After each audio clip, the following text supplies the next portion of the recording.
Good morning. Morning. Morning. Welcome to another discipleship session.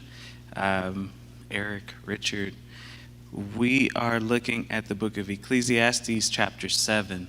Continuing in the book of Ecclesiastes, we will pray and then we will read. I always forget. We will pray and then we will read our verses and then jump into the lesson. So let's start off with prayer. Dear Heavenly Father, we just come this morning grateful, thankful. You've been so good. We have so many reasons to say thank you, to just let you know that we appreciate all that you've done in the past, all that you're doing in our present, all we can expect you to do in our future.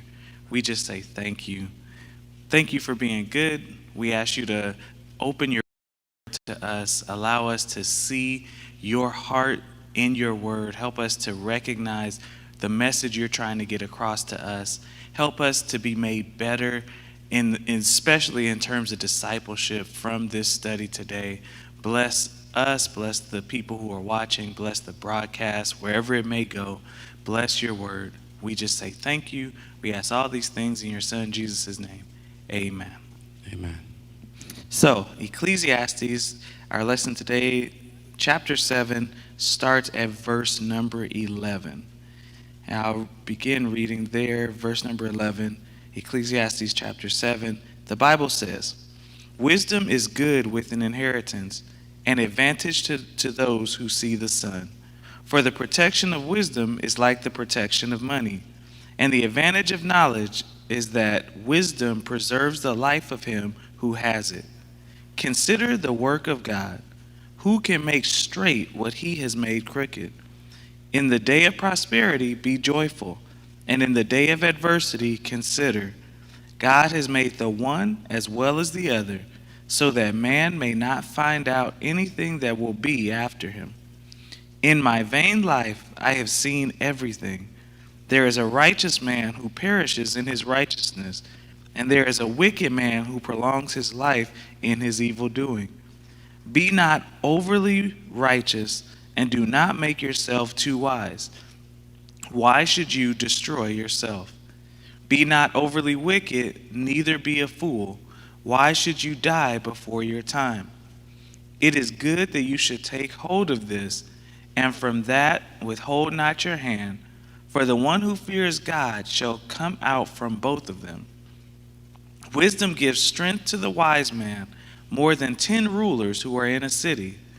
Surely there is not a righteous man on earth who does good and never sins. Do not take to heart all the things that people say, lest you hear your servant cursing you. Your heart knows that many times you yourself have cursed others." So that's our printed lesson, Ecclesiastes 7, 11 through 22. Our subject this morning, where is the balance? That's a question. Where is the balance? Thank you. Thank you. So, looking at these verses, it kind of led me to just look ahead a little bit to kind of bring us into the lesson. And so I looked at like verses 7 through 10, which also kind of talks and speaks about wisdom, but it talks a lot about what wisdom is not and kind of the other side of wisdom. And one of the things, a couple of things that it talks about is how exhortation turns wise people into fools and bribes corrupt the heart. So it's kind of showing us like what wisdom is not. Like if you're exhorting yourself, if you're taking bribes, like that's not a wisdom move, right? It talks about patience is better than pride. So having patience, it talks about controlling our temper. And it says, anger lives in the heart of fools. And I just thought about that. I was like, does that mean like when you get angry in your heart, like you're a fool? And that's exactly what it means. And so it just, to watch your anger so that you're not acting foolish. You're not doing foolish things out of anger. These are some of the things that it talks about in in verses 7 through 10. And it talks about being aware of wishing for things that used to be. Like sometimes we say that phrase like, man, I remember how good it was back then, or I remember back in the day we had this and we had that. And that's saying like that's not a statement that comes out of wisdom to say that. It says, this is not from wisdom that you ask this, that you say like, I remember back then, or what about when it was like back in the day in the 80s, and like we're not there anymore. And so it's just a matter of looking towards God, looking towards the future, and just kind of taking things one day at a time. And the thing that it pointed out to me was just that wisdom, these couple verses points out like kind of what wisdom is not and some of the characteristics, but then it kind of leads us into like what wisdom is, looking at a lot of the verses that we're going to talk about today. So that was just the thing, looking at this lesson, and then just the title, Where's the Balance?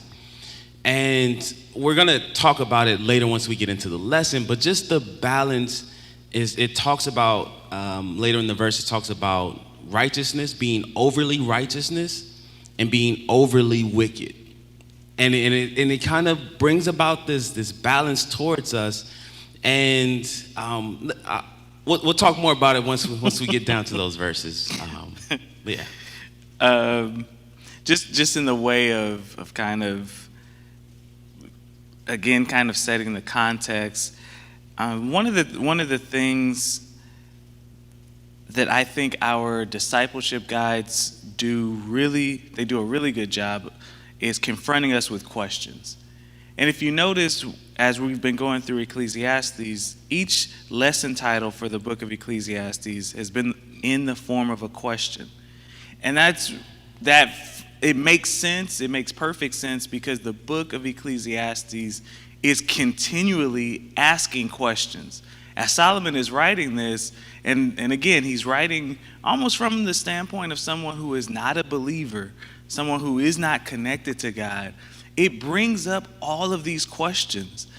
And it made me think, the question you hear asked most often, even to this day, is the question of why are we here? Like, what are we as humans? Why are we here? Why are we here? Whether you believe you were created or not, why are you here? And I thought about, in 2002, Pastor Rick Warren authored a book, and it's called The Purpose-Driven Life. And this book sold approximately, I don't know if it's up to date, but at the time I researched it, about 12 million copies. 12 million copies of this book have been purchased, because there is this question that the answer, whatever the answer we come up with, it really does matter. It's an important question to answer. Why are we here? What is our purpose? What are we supposed to be doing? I thought about it like this, giving you another example. We just finished the Olympics. Every Olympic athlete that was in Tokyo spent more than 4 years, way more than 4 years, training, qualifying, and preparing themselves to compete for a medal. But if you were watching the games, sadly, you would see that there were several, more than one athlete who wound up being unable to have their dream moment because they were disqualified. Something happened, they were disqualified, and all of their hard work, all of their sacrifice was overshadowed and wasted because they didn't meet the standards they were supposed to meet. And I think that really is kind of the essence of what we're talking about as we study the Bible overall, and especially as we kind of deal with the questions that Solomon poses in Ecclesiastes. It really is understanding what is the standard that we're supposed to meet. Because there has to be a purpose. If there is no purpose, if there is no plan, if there is no design, then life really is just this series of just random coincidences that make very little sense, have very little meaning, because it's just, you never know. One day is good, one day is bad. You just never know. And if you're if you don't look to God, if you don't recognize that God has created a standard, that he has a design, that he has a plan for us, that we were created by him for a purpose, if you take that piece out of the puzzle, everything else, it starts to quickly fall apart. It starts to quickly not make any sense. What? I don't get it. I don't get it. And you can be as wise as you want to be. You can have as much as you want to have. It still will not make sense if you take God out of the equation. You can't, you know how in math there's the equal sign? It will not equal up. You won't be able to total it if you take God out of the equation.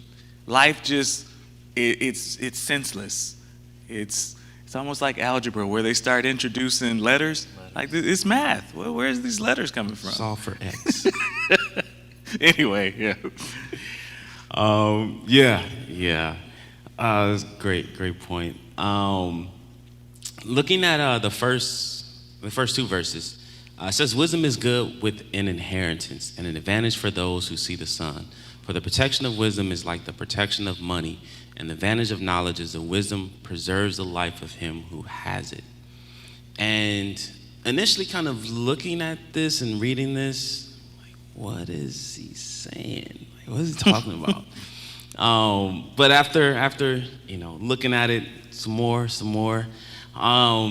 it started to make some sense to me. As far as when he talks about wisdom is good with an inheritance. And so wisdom, the first thing it describes wisdom as is good. So that's one thing. So never let anybody tell you that wisdom is bad or it's evil. It's described here as being good. And it says with an inheritance. And an inheritance is also something that is good.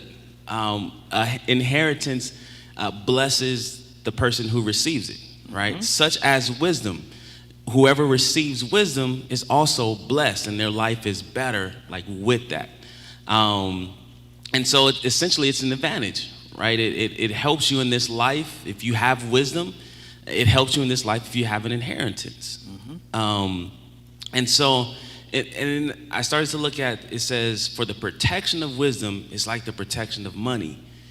And I started thinking about that, like, well, what is the protection of money? I don't know. I don't know if it's just me who asks these questions as I'm reading, like, the Bible. When it makes these kind of comparisons and things, well, what does that look like? Right. And so I started to think about, like, just the protection of money. And just what that really means for us, and it's essentially when you think about a person who has money, they feel protected. They feel like they don't have the same worries as other people because they have money. A lot of the things that we obtain in this life require money. So if they have money, they feel some type of protection, right? Most people worry about losing their house, losing their car, being able to pay these things. If you have money, that you're protected, like you're okay. And it says wisdom is like that protection of money. That same way that person who has money doesn't worry about a lot of things or is just able to, like, oh, I got the money for it. It's the same way wisdom can make you feel, can give you that same protection of wisdom, like, oh, no, I know better than to do that. Like, oh, no, I know better than to mess with that or mess with that person, right? Mm-hmm. Wisdom give you that same kind of protection that prevents a lot of things, that keeps you from things. It kind of works in that same way. And it says an advantage of knowledge is that wisdom preserves the life of him who has it, mm-hmm. right? So having that wisdom can help preserve your life. It doesn't guarantee that, and we'll talk about that a little later. Right. It doesn't guarantee that it will preserve your life, but it can help you, right? You can avoid a lot of maybe issues or problems just by using simple wisdom, right? Wisdom will tell you not to go against traffic on a freeway. Maybe common sense will tell you that also, but wisdom would tell you not to go against traffic on a freeway. That can help preserve your life, because if you go against that traffic, your chances of hitting another car increase, and your chances of your life ending will also increase, right? And so just wisdom is this form of protection that we can use that helps us in our life. Like I said, it keeps us from making a lot of mistakes, especially when we see other people making those same mistakes. I think Eric brought it out last week, just about learning from other people's mistakes. Like seeing other people make a mistake and not feeling like you have to experience it yourself to get the same principles, right? You don't have to see somebody suffer to know that this outcome will end you up in that same place. Like, you don't have to experience that to know that that is going to happen. Right. And that's just, wisdom can help preserve your life. It can help save you from a lot of trouble, from a lot of different situations that you don't have to experience firsthand. Firsthand experience is great if it's necessary.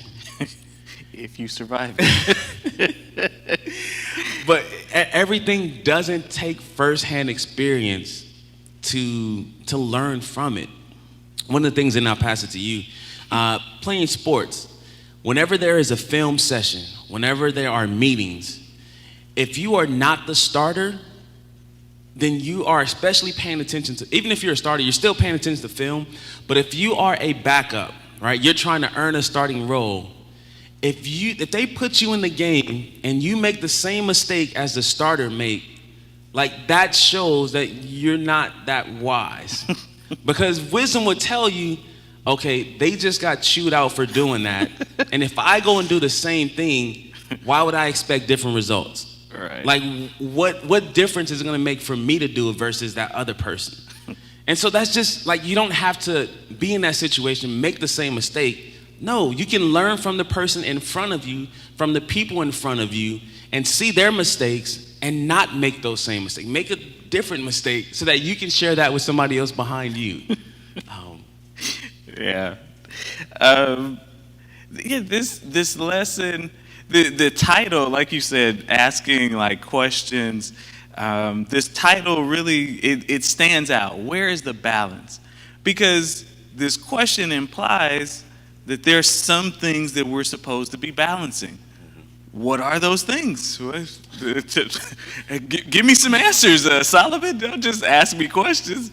What are the things that we're supposed to be balancing? I think there are many different aspects. I think there's many different things, especially for us as disciples. For us, those of us connected to God, who believe in God, we're balancing our old life versus our new life in Christ. We're balancing this life versus eternal life with God. We're balancing our relationship with God versus our relationship with people. We're balancing our desires versus God's will. There's a long, I believe there's a long list of things that we really, in a sense, are trying to find a balance. But I think the idea is pretty straightforward to understand. Balance implies that there is an acceptable range that we are designed to stay in. And that may sound weird, but let me try and give you two examples. In the Garden of Eden, there was, the garden itself was created with balance. I say that because God gave Adam and Eve, He gave them many different trees that they could eat from, and He gave them one tree they could not eat from. So there's balance. You have many different trees you can eat from, one tree you're told you cannot eat from. And even in this example, you'll notice it's not balanced. We tend to think like a 50-50 type Equality. thing. Yeah, like 50-50. The Garden of Eden was really set up in their favor. If there was 100 trees in the garden, they had 99 to eat from. There was only one.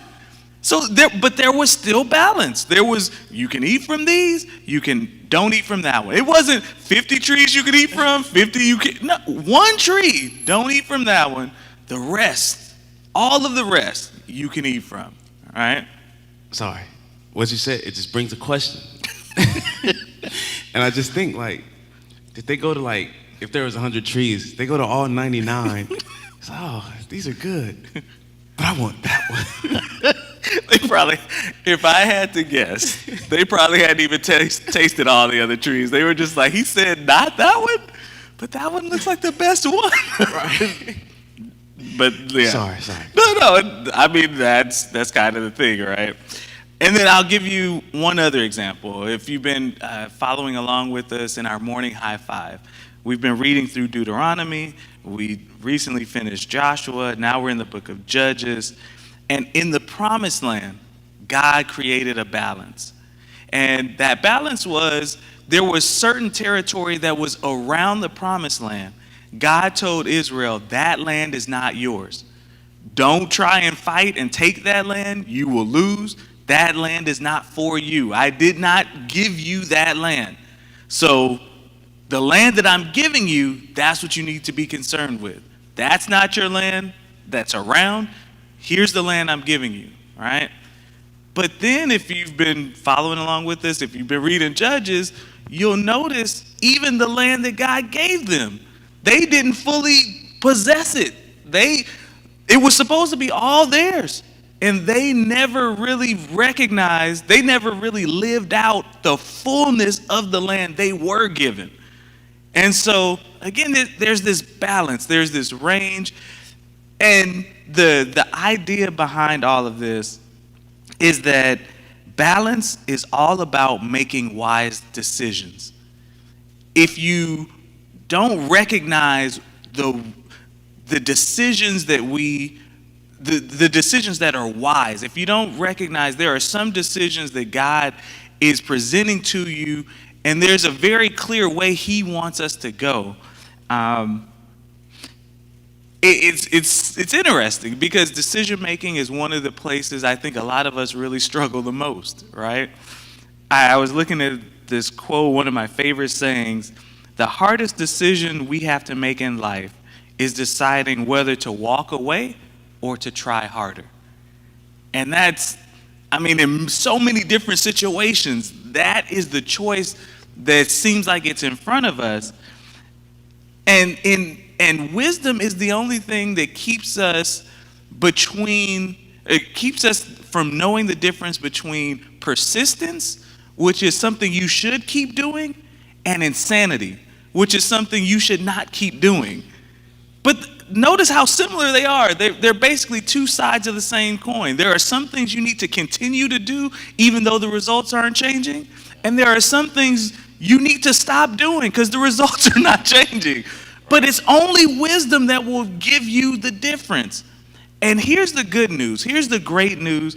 Solomon doesn't necessarily present it as such, but for those of us who know, God the Father wants to guide you. Notice I didn't say God will tell you all the details up front. That may not be the story, but God definitely will guide you to make wise decisions. That's what He does. He specializes in it. I was looking at the call of Abraham. He doesn't give Abraham the details. He just tells him, go, I'll show you. Follow me, I'll show you where I want you to go. And even though Abraham did not have the details, he made the decision, I'm going to trust you. I'm going to follow you. And God guided him. God brought him to exactly where He wanted him to be. Despite Abraham himself, despite the mistakes Abraham himself made, God still guided him exactly where He wanted Abraham to be. And so for me, I was looking at this. It's good. It should be good news to us that we're not, again, I hope we're being clear about this one point. Those of us who believe in God should not see ourselves necessarily in Ecclesiastes with a frustration and just this loss, like, I don't even know I don't know what life is about.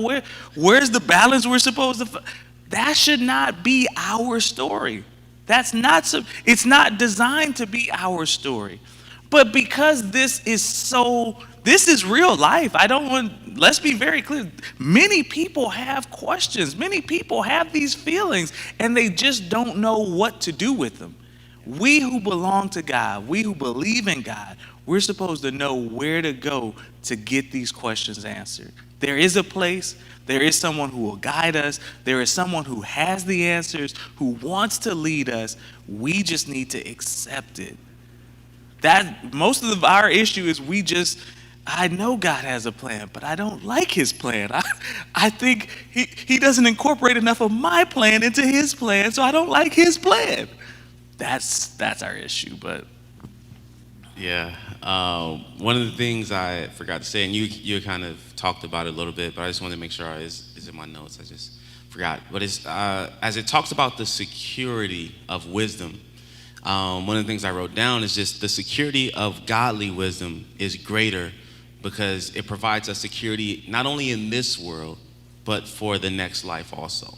Right. Having that godly wisdom to accept God, to accept Jesus Christ for what he did for us on Calvary, that gives us that security for the next life.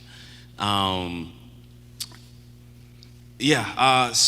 I was looking at the next couple, verse 13 and 14, and I guess more so 14, looking at it, and it says, in the days of prosperity to be joyful, and in the day of adversity consider, God has made the one as well as the other, so that man may not find out anything that will be after him. And I'm looking at that, and what it's saying, what I believe Solomon's saying here is that, well, the first part, it kind of makes sense if you read it. How it's talking about when days are good, like, be joyful, be happy, be glad. Like, God did that. God gave you that good day. When days are bad, when you're dealing with adversity, instead of looking at it as this is not God, this is bad, it's all bad, everything is bad, he's saying, like, consider that this is God also. And, like, it's not that God only provides good things. It's not that God is only there when things are good. But consider that this is just adversity. This is God's way of showing you that he is still God. He's still in control. And maybe you should seek him a little more. And I know that sounds weird to consider because we all feel like, God, you don't have to do that. I will still, pursue you. I will still give you the praise if I just had more joyful. Like, you can keep the joyful days coming and I can still rejoice. But all this adversity that I'm going through, like, I don't need it. Like, I know who you are. I'm good with you. But Solomon is saying here, like, consider that God is in charge of both days. Yes. The good and the bad. Yes. Right? And like I say, this could be God's way of once you're working through adversity, of drawing you closer to him. All right. There's a saying that people say, and it's not in the Bible, but you'll hear it quoted like a lot. And the saying is, like, God will never put more on you than you can bear. That's what people quote sometimes. God will never put more on you than you can bear. And that is far from the truth. Because if God gave us the ability to handle everything, then you should ask yourself, well, why do I need God if I can handle everything? Mm-hmm. Right?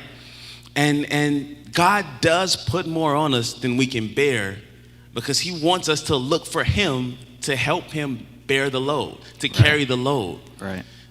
That's the way that God kind of designed this relationship, in a sense of making sure that we constantly recognize him, constantly refer to him, constantly seek him. And as you were talking about like direction and hearing from God, one of the messages I heard this week, he was talking about how you have to remember, like, the Bible used to be a scroll. Mm. He's like, we want directions in a page where we can see everything, see where we're going to go. But a scroll, you only see so much. Right. And you have to scroll again to get the next step. Right. Right.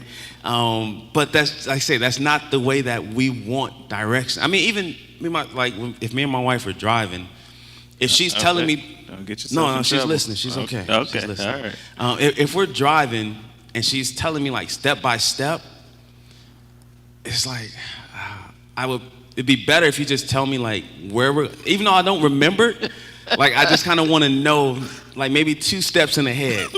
So if there's like 2 quick rights, I want to be ready to make that next right instead of just make it right here. Oh, make it right here. You know, quick. we want to try to avoid as many things as possible, but God doesn't work that way. God, sometimes He will, sometimes He does. But in a lot of cases, He gives us 1 step and expects us to trust Him for the next step. Right. And that this is kind of what our adversity of working through can help us depend on God more. The more we go through and the more we come out knowing that God who brought us out, the next time hopefully we can draw on that same remembrance of God bringing us out so that He can bring us through the next day of adversity that we would go through.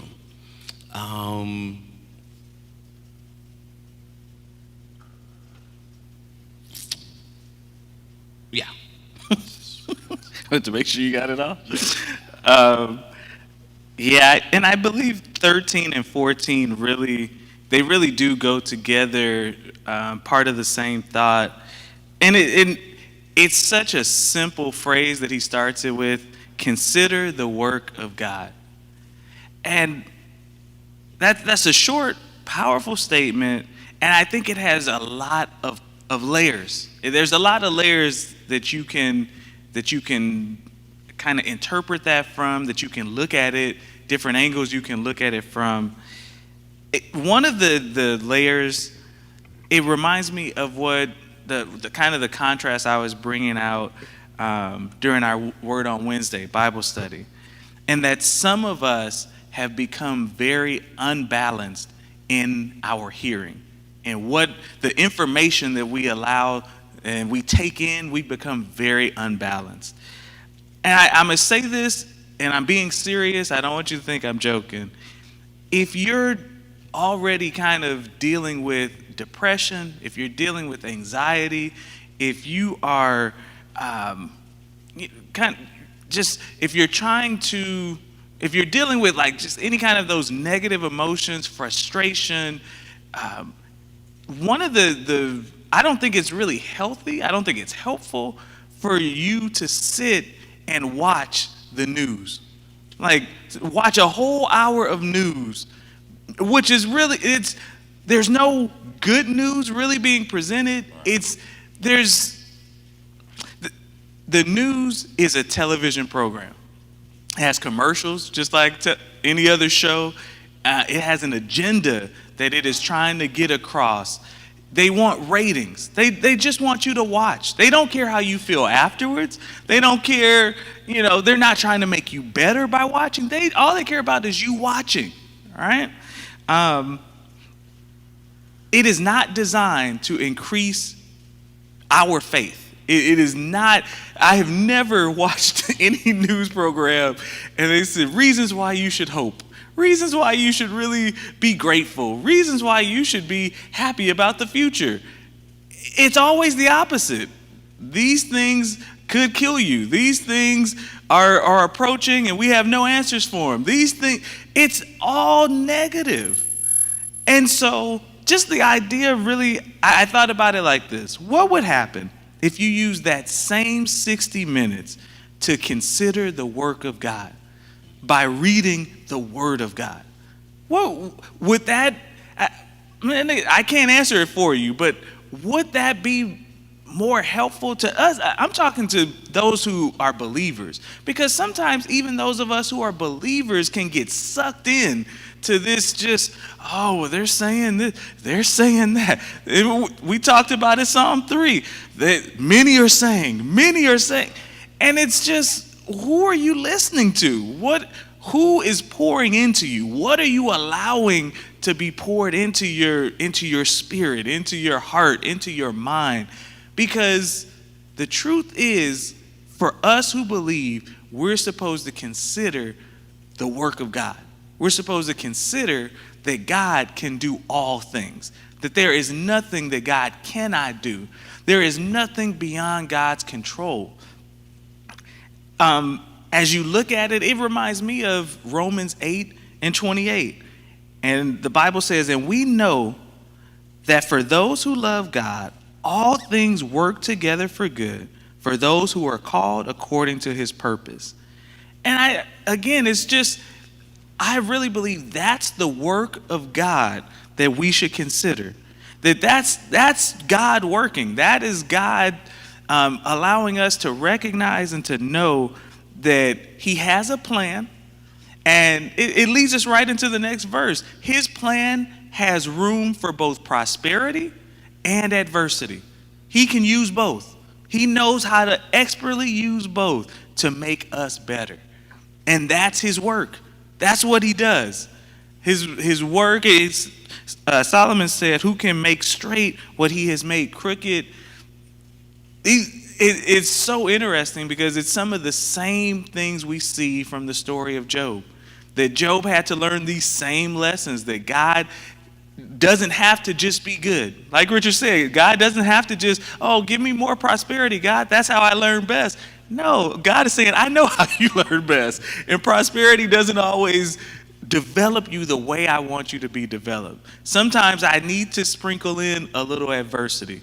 And let me be very clear. Sometimes it's not God initiating it. Sometimes God just allows it for us to recognize he's the same God that we trust in on the days of prosperity, because we're very clear, God, that is God. That is God. God is in control. That's why I'm prospering. The same God that is there during prosperity is also there and available during adversity. He's the God of clear skies, and he's also God in the storm. And so it's a short phrase, consider the work of God, but it can have a whole lot of meaning behind it, because we as disciples, what else we should recognize, that's why we were designed. That's why we were created, to really consider the work of God, to understand we are the work of God, and to give God glory for his work. For all that he's doing, all that he's done before, all that he's doing now, all that he's going to do in the future. Yeah.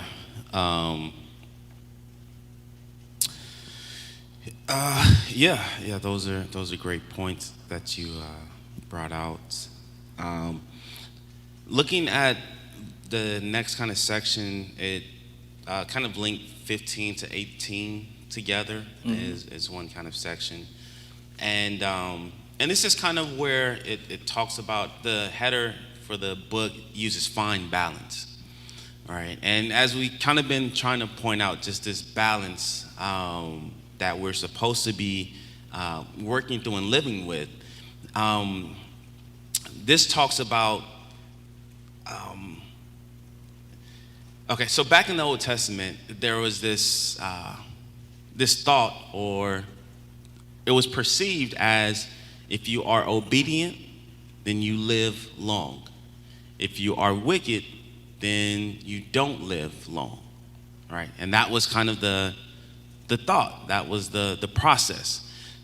Here we see Solomon saying that there's a righteous man who perishes in his righteousness, and there is a wicked man who prolongs his life in his evil doing. And so Solomon's basically saying he's seen the opposite.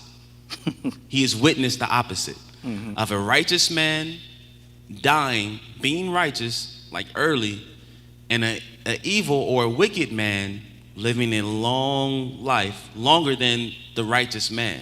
And he's still doing evil. Right.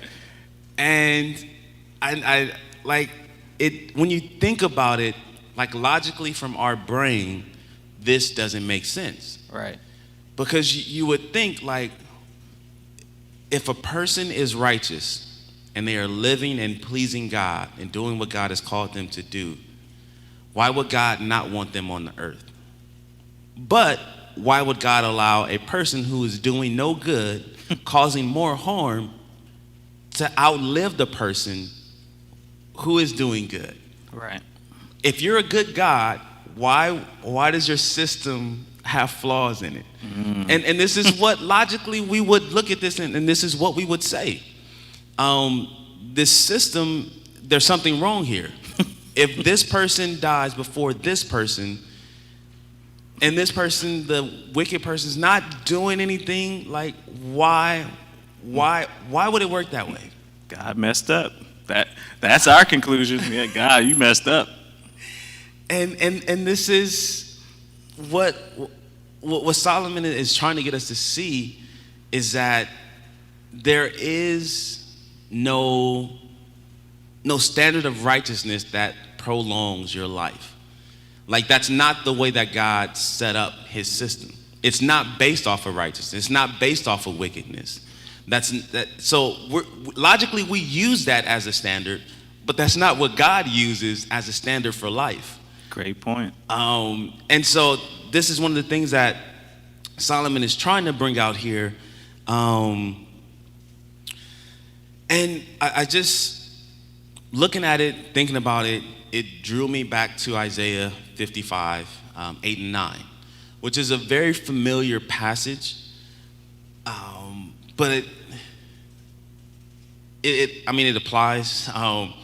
It says, "For my thoughts are not your thoughts, neither are your ways my ways, declares the Lord." And so this is the Lord saying this. And it's just, our way of thinking is not God's way of thinking. Although it may make sense to us, Right. of having a system that works this way. And we may even say, like, we're more comfortable with that or whatever. But here we see the Lord saying, your thoughts and your ways are not my ways. Like, the way you look at it is not the way I look at it. Right. The way you see it is not the way I see it. Right? The same way you would, if you're dealing with money with a kid, the way that they see money versus the way you see money as an adult is not the same. It shouldn't be.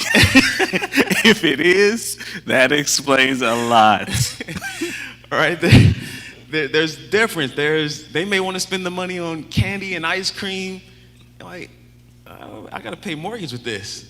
Right. There's a difference in how they look at things, the same way as the difference how God looks at things. Yeah. And so God's way is the better way.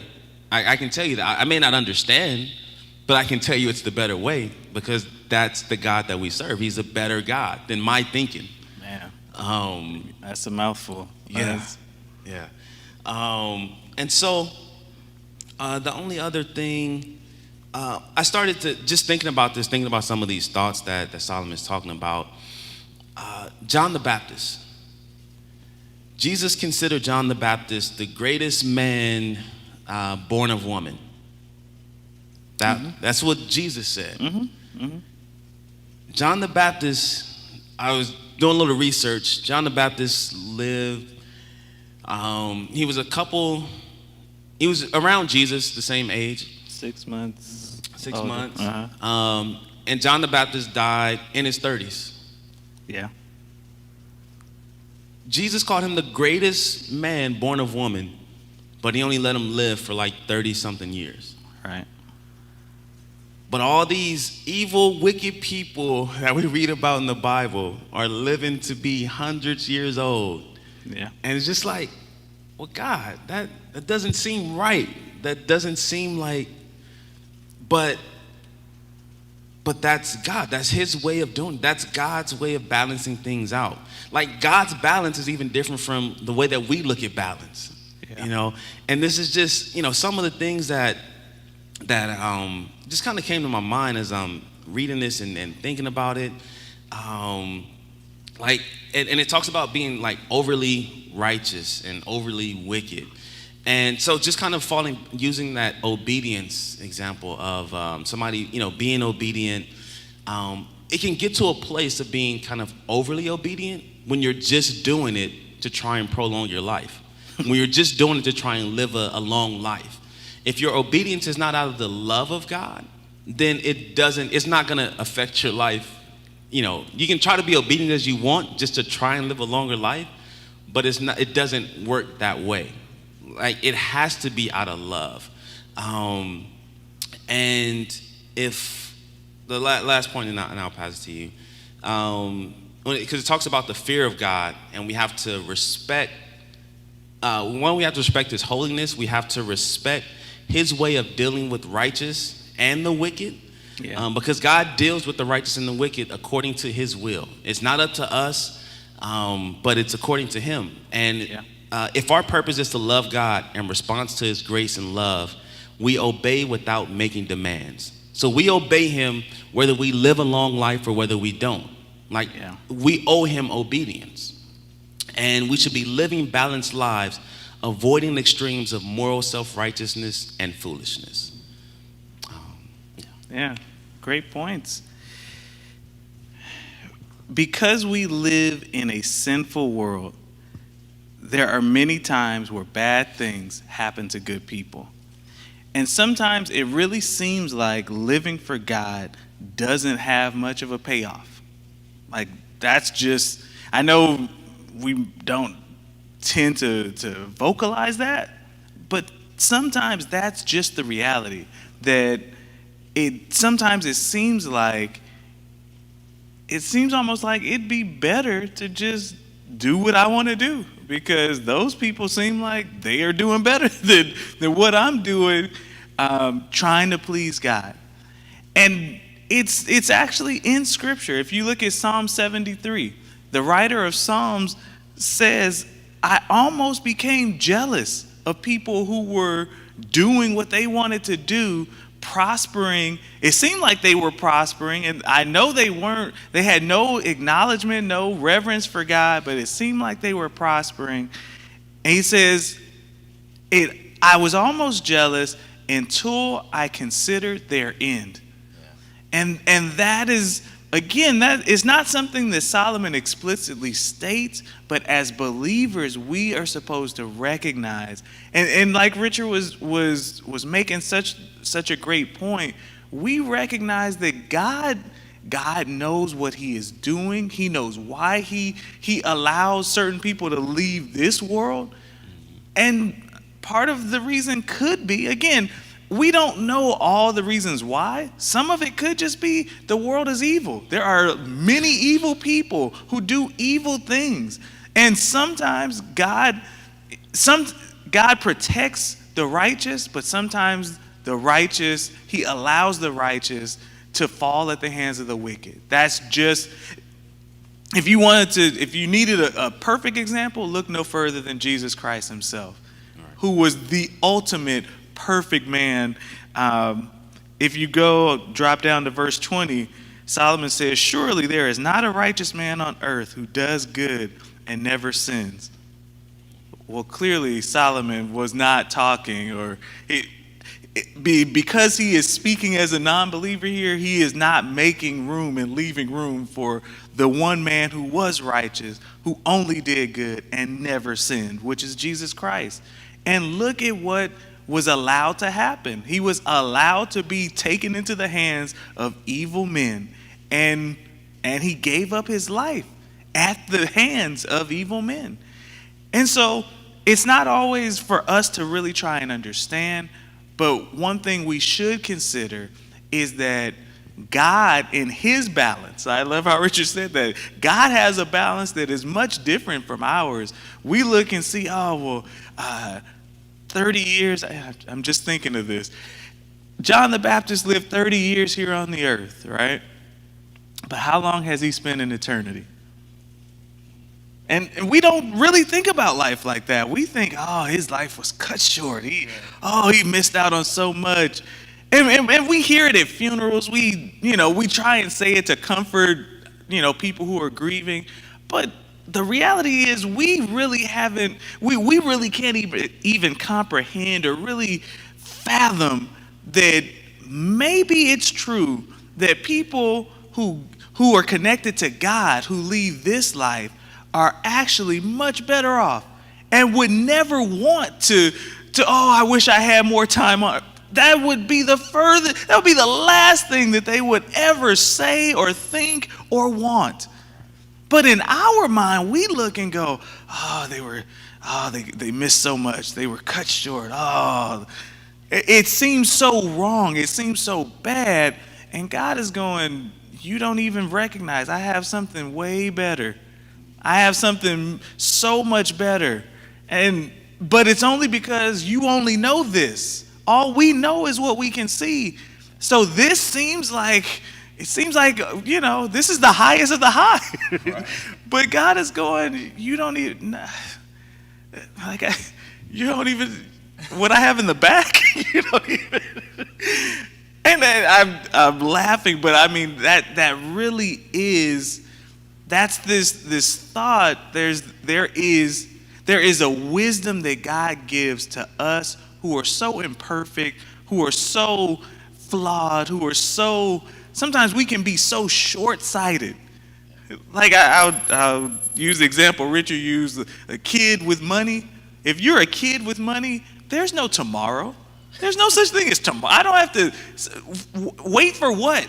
I have money now. I see something I can buy now. It's a done deal. Like, let's make this transaction so I can have what I see.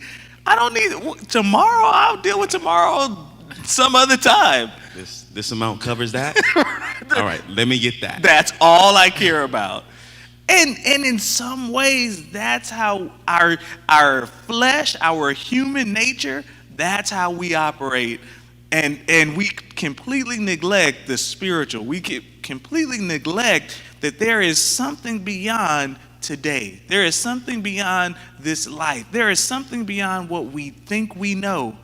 And the one who knows it is God.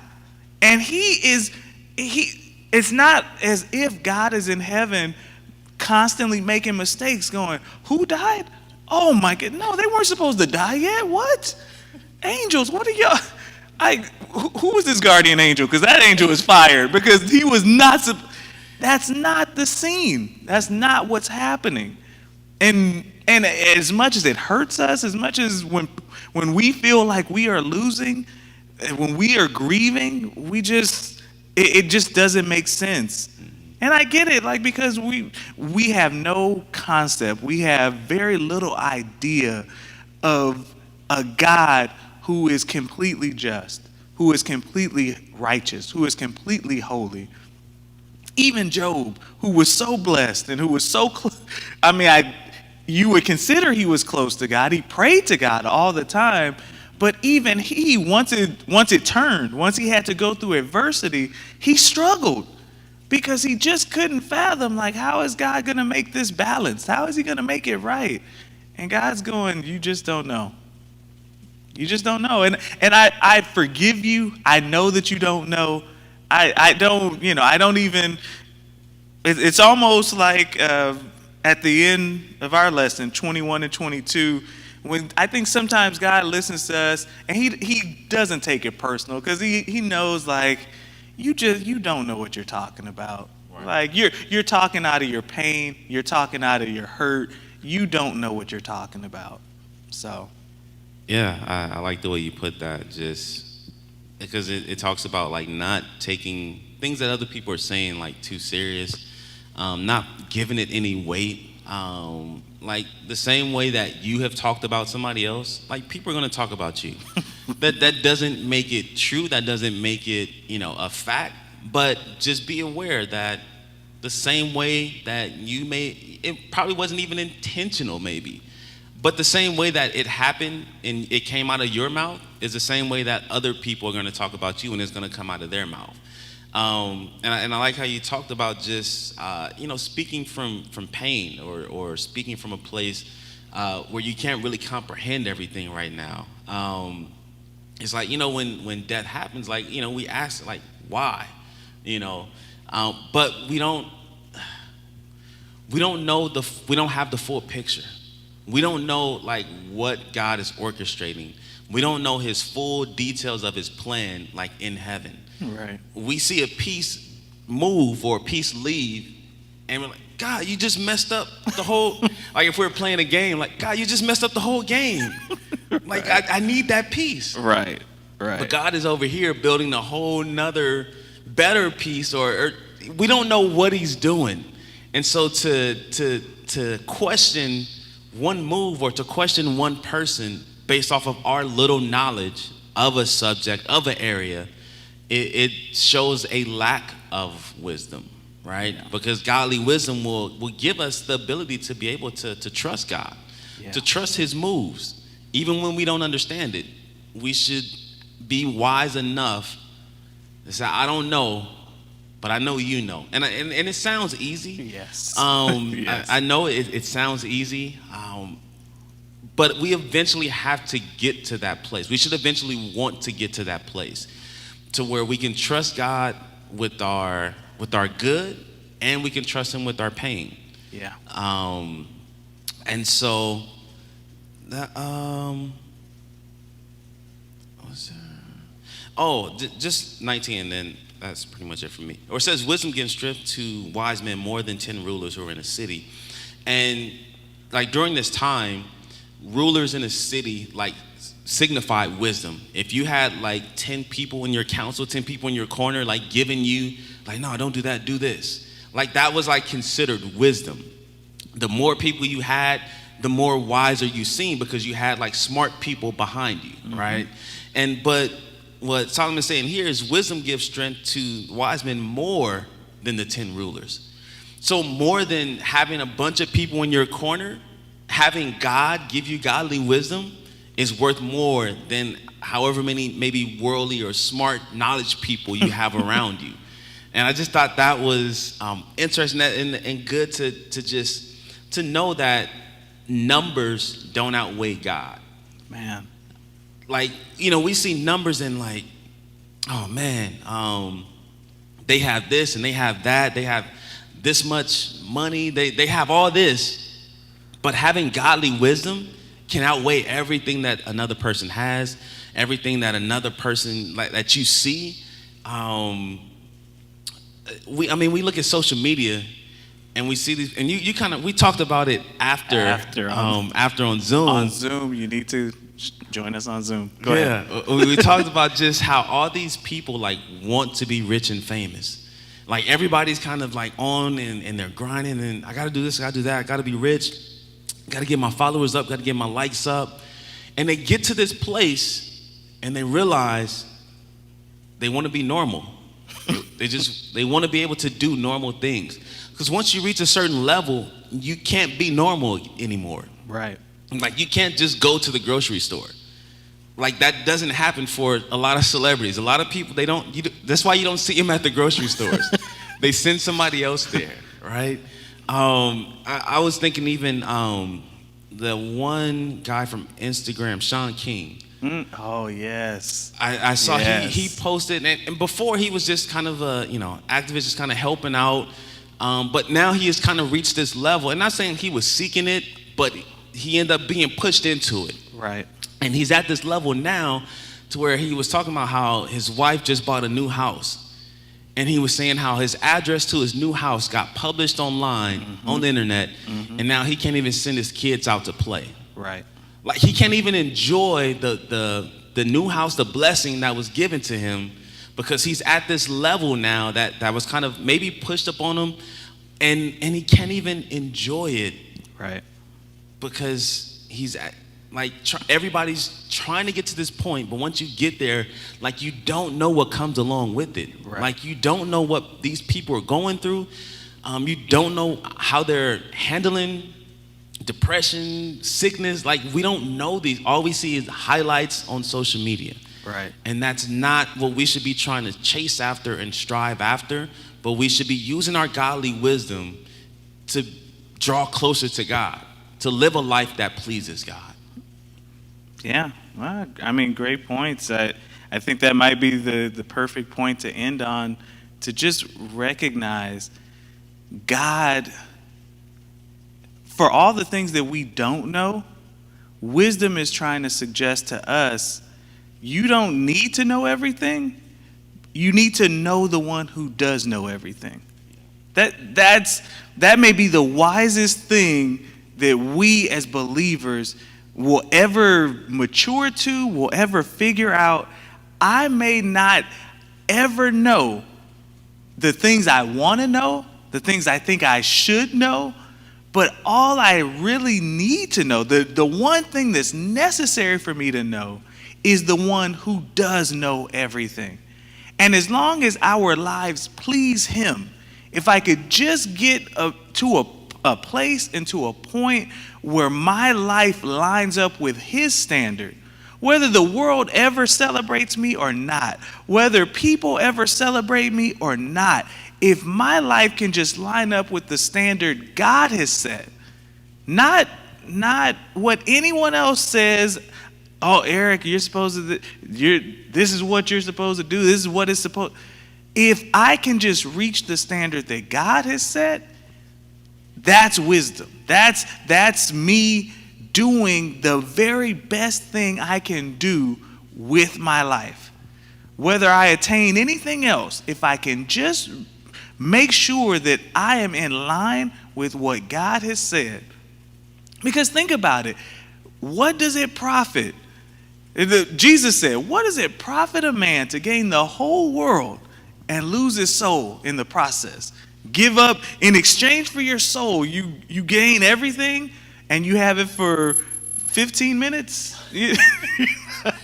I'm being 15 minutes of fame. I'm being silly on purpose because in relation to eternity, most of our lives really are about 15, 20. James says it's a vapor. We're here and we're gone.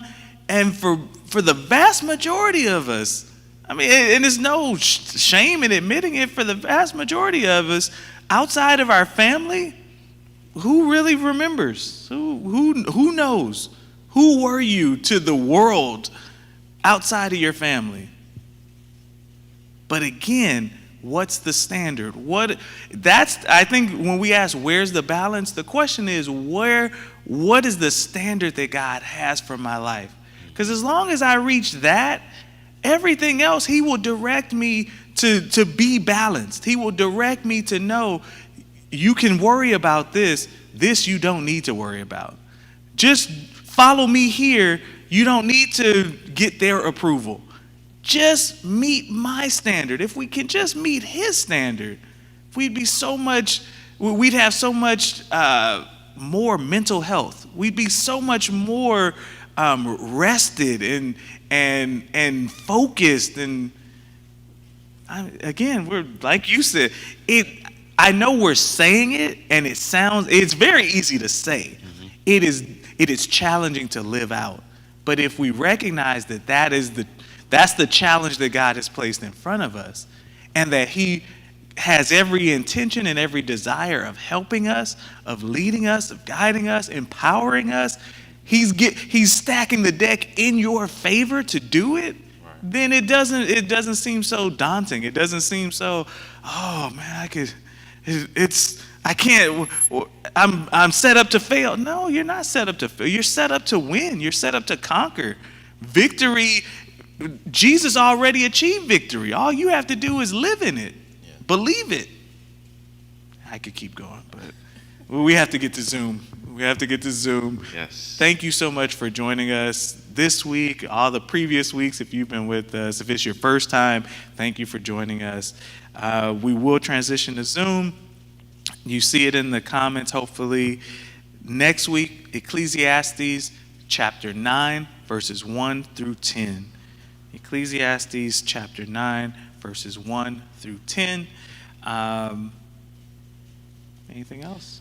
That's it. Again, thank you so much for joining us. We appreciate you. We love you. We will see you on Zoom if you can be there.